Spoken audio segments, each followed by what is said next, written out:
Madhuri Branch Head, Garrett Advancing Motion, ಕಾವ್ಯ ಕೌಶಲ senior human resource person. ಇವರು stem lab science technology engineering and maths ಅನ್ನು ಉದ್ಘಾಟಿಸಿ ಮಾತನಾಡಿ, ವಿಜ್ಞಾನ ಮಾದರಿಗಳನ್ನ ನಿಮ್ಮ ಪಠ್ಯದ ಜೊತೆ ಅಧ್ಯಯನದಲ್ಲಿ ಬಳಸಬೇಕು. ಥಿಯರಿಗಿಂತ ಪ್ರಾಕ್ಟಿಕಲ್ ಆಗಿ ಅಧ್ಯಯನ ಮಾಡಿ ಕಲಿಕೆ ಅತ್ಯಂತ ಸುಲಭವಾಗಿ ಅರ್ಥವಾಗುತ್ತೆ. ಅನ್ವೇಷಣೆ ಮತ್ತು ಹೊಸದನ್ನ ಹುಡುಕುವ ತಾತ್ವಿಕ ಬುದ್ಧಿ ಬೆಳೆಸಿಕೊಳ್ಳಬೇಕು. ಕಾವ್ಯ ಕೌಶಲ ಅವರು ಮಾತನಾಡಿ, ವಿದ್ಯಾರ್ಥಿಗಳು ಸ್ಟೆಮ್ ಮಾದರಿಗಳನ್ನ ಹೆಚ್ಚು ಸಾರ್ಥಕವಾಗಿ ಉಪಯೋಗಿಸಿ ಮುಂದೆ ನಿಮ್ಮ ಗುರಿಯನ್ನ ತಲುಪಬೇಕು ಅಂತ ಹೇಳಿದ್ದಾರೆ. ಗ್ಯಾರೆಟ್ ಅಡ್ವಾನ್ಸಿಂಗ್ ಮೋಷನ್ ಅವರು ಉತ್ತಮವಾಗಿ ಸ್ಟೆಮ್ ಲ್ಯಾಬ್ ಮಾಡಿಕೊಟ್ಟಿದೆ, ಹಾಗಾಗಿ ನಾವು ಕೂಡ ಸದುಪಯೋಗ ಮಾಡಿಕೊಳ್ಳುತ್ತೇವೆ. ವಿದ್ಯಾರ್ಥಿಗಳು ಅತಿ ಹೆಚ್ಚು ವಿಜ್ಞಾನ ತಂತ್ರಜ್ಞಾನಕ್ಕೆ ಆಸಕ್ತಿ ತೋರಬೇಕು.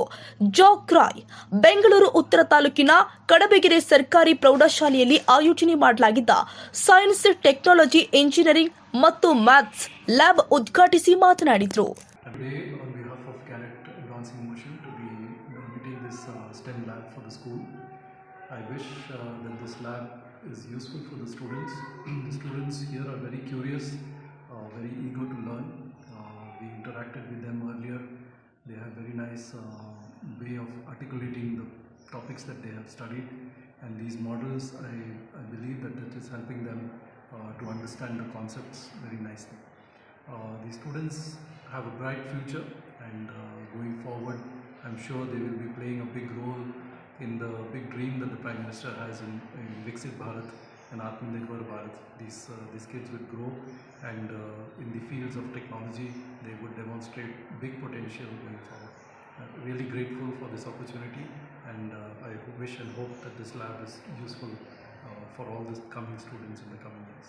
The lab focuses on STEM, that is science, technology, engineering and mathematics, the basic ingredients that is required today to evolve and be self-sufficient in the fields of technology. Science is very important today, so is technology, engineering and mathematics in every field of studies that we do.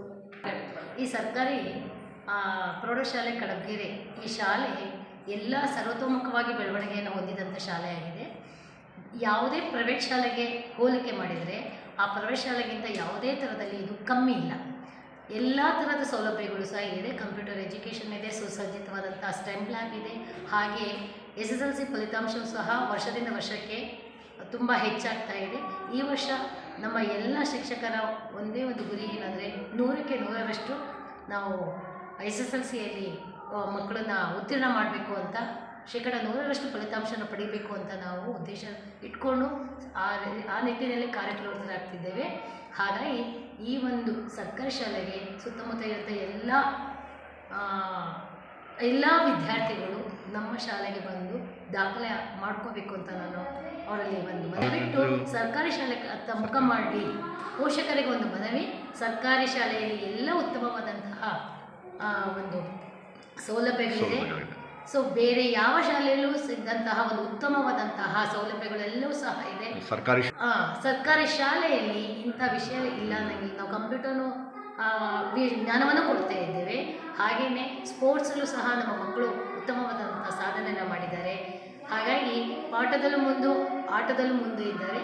ಹಾಗಾಗಿ ಸರ್ಕಾರಿ ಶಾಲೆಯಂಥ ಒಂದು ಕಳಪೆ ಮನೋಭಾವನೆ ಬಿಟ್ಟು ಇಲ್ಲೂ ಸಹ ಉತ್ತಮವಾದಂತಹ ಕ್ವಾಲಿಟಿಯಾದ ಗುಣಮಟ್ಟದ ಶಿಕ್ಷಣ ಸಿಗ್ತಾ ಇದೆ. ಸರ್ಕಾರಿ ಶಾಲೆ ಹತ್ರ ಮುಖ ಮಾಡಿ ಅಂತ ನನ್ನ ಎರಡು ಮನವಿಯನ್ನು ನಾನು ಹೇಳಿ. ನಮ್ಮ ಸರ್ಕಾರಿ ಪ್ರೌಢಶಾಲೆ ಬೆಂಗಳೂರು ಉತ್ತರ ಜಿಲ್ಲೆಯಲ್ಲಿ ಅತ್ಯುತ್ತಮವಾದಂತಹ ಶಾಲೆ. ಇಲ್ಲಿ ಎಲ್ಲ ಮಕ್ಕಳಿಗೂ ಸರ್ವತೋಮುಖ ಬೆಳವಣಿಗೆಗೆ ಬೇಕಾಗಿರುವಂತಹ ಉತ್ತಮವಾದಂತಹ ವಾತಾವರಣ ಇದೆ. ಕ್ರೀಡಾ ಚಟುವಟಿಕೆಗಳಾಗಿರ್ಬೋದು, ಸಹಪಠ್ಯ ಚಟುವಟಿಕೆಗಳಾಗಿರ್ಬೋದು, ಶೈಕ್ಷಣಿಕ ಚಟುವಟಿಕೆಗಳಾಗಿರ್ಬೋದು, ಎಲ್ಲದರಲ್ಲೂ ನಮ್ಮ ಮಕ್ಕಳು ಉತ್ತಮವಾದಂತಹ ಸಾಧನೆಯನ್ನು ಮಾಡಿದ್ದಾರೆ.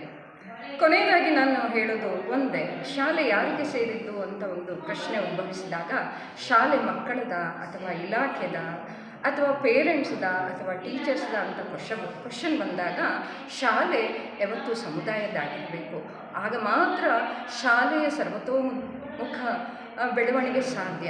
ಆ ಒಂದು ನಿಟ್ಟಿನಲ್ಲಿ ನಮ್ಮ ಶಾಲೆ ಉತ್ತಮವಾದಂಥ ಉದಾಹರಣೆ. ಈ ಒಂದು ಶಾಲೆ 34 ವರ್ಷಗಳಿಂದ ಸತತವಾಗಿ ವಿದ್ಯಾರ್ಥಿಗಳಿಗೆ ಒಂದು ಶೈಕ್ಷಣಿಕವಾಗಿ ಎಲ್ಲ ರೀತಿಯಲ್ಲಿ ಒಂದು ಮಕ್ಕಳಿಗೆ ತರಬೇತಿಯನ್ನು ನೀಡ್ತಾ ಬರ್ತಾ ಇದೆ. ಇದಕ್ಕೆ ಎಲ್ಲರೂ ಕಾರಣಕರ್ತರು, ಕಡಬಗೆರೆ ಗ್ರಾಮಸ್ಥರು, ಹಾಗೂ ಇಲಾಖೆ ಹಾಗೂ ಇಲ್ಲಿ ಕಾರ್ಯನಿರ್ವಹಿಸಿದಂತಹ HMs ಆಗಿರ್ಬೋದು, ಟೀಚರ್ಸ್ ಆಗಿರ್ಬೋದು, ಎಲ್ಲರೂ ತುಂಬ ಕರ್ತವ್ಯ ಶಿಸ್ತಿನಿಂದ ಇಲ್ಲಿ ಕೆಲಸ ಮಾಡ್ತಾ ಇದ್ದೇವೆ. ಹಾಗೆ ಮುಂದಿನ ದಿನಗಳಲ್ಲೂ ಕೂಡ ಈ ನಮ್ಮ ಶಾಲೆ ಉತ್ತಮವಾದಂತಹ ಸಾಧನೆಯನ್ನು ಮಾಡ್ತಾರೆ ಅಂತ ಹೇಳ್ತಾ